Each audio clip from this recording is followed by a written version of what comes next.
साल 2023 से ही लोकसभा चुनाव के दौरान राजनीतिक सरगर्मियां सर चढ़कर बोल रही हैं, लेकिन इसके साथ ही 2024 के लोकसभा चुनाव की भी तैयारी जोर शोर से शुरू हो गई है। लोकसभा चुनाव की तैयारी के लिए सबसे महत्वपूर्ण राज्य और बीजेपी के लिए सबसे कठिन राज्य के तौर पर अगर देखें तो वह राज्य हरियाणा बनता जा रहा है, क्योंकि एक तरफ पहलवानों का मुद्दा सुलझने का नाम नहीं ले रहा है, दूसरी तरफ इसी मुद्दे को लेकर के लगातार भाजपा की किरकिरी हो रही है और साथ ही प्रधानमंत्री तक पर उंगलियां उठ रही हैं। फिलहाल हरियाणा में गठबंधन को लेकर के अब जल्द ही फैसला आने की उम्मीद है, क्योंकि ऐसा संभावना जताई जा रही है कि साल 2024 के लोकसभा चुनाव में भाजपा का साथ जेजेपी छोड़ सकती है। बता दें, जननायक जनता पार्टी की तरफ से यह बात अभी तक साफ नहीं की गई है, लेकिन सूत्रों के हवाले से खबर लगातार आ रही है कि भाजपा के गठबंधन को लेकर के जेजेपी का यही मानना है कि पहलवानों के मुद्दे और साथ ही सीटों के बंटवारे को लेकर के वह असंतुष्ट है। मगर ऐसा अगर होता है तो फिर हरियाणा में बीजेपी का अगला प्लान क्या रहेगा और साथ ही काउंटर स्ट्रोक क्या रहेगा, यह भी बहुत ही महत्वपूर्ण बात है।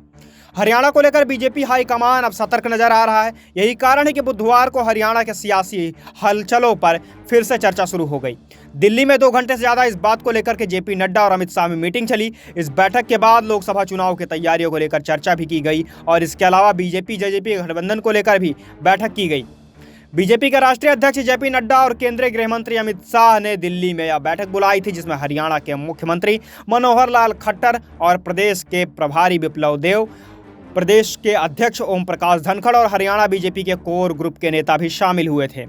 बता दें कि सिरसा की रैली के तुरंत बाद बीजेपी के हरियाणा इकाई ने बीजेपी के आला कमान की ताज़ा फीडबैक दिया था और मीडिया रिपोर्ट्स की माने तो इस बैठक में जेजेपी के साथ गठबंधन टूटने की स्थिति पर भी प्लान को लेकर चर्चा हुई और अब बीजेपी के नेता पहले से ही यह सलाह दे चुके हैं। ऐसा माना जा रहा है कि बीजेपी अब निर्दलीय विधायकों को लेकर चर्चा करने वाली है और इसके साथ ही हालोप यानी कि हरियाणा लोकदल पार्टी भी इसके प्रमुख और विधायक गोपाल कांडा को लेकर भी बीजेपी फैसला करने के मूड में दिखाई पड़ रही है कि उन्हें अपने पार्टी में विलय करने के लिए जिस तरह से शर्त दी गई थी, अब वह शर्त का पालन करते हैं या नहीं। इस तरह से दूसरी तरफ हरियाणा में कांग्रेस जिस तरफ सक्रियता बढ़ा रही है, उधर बीजेपी भी अपना जवाब देने के लिए अपने नेताओं को उतारने वाली है।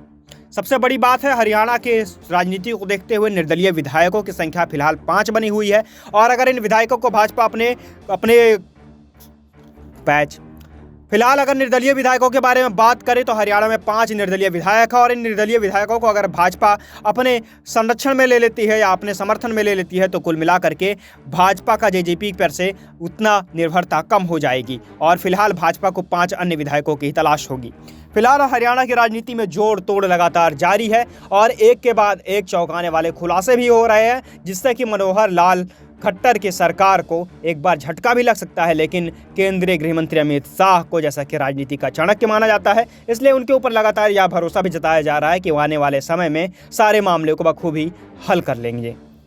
फिलहाल के लिए इतना ही। राजस्थान व अन्य राज्यों के लोकसभा चुनाव व राज्यसभा के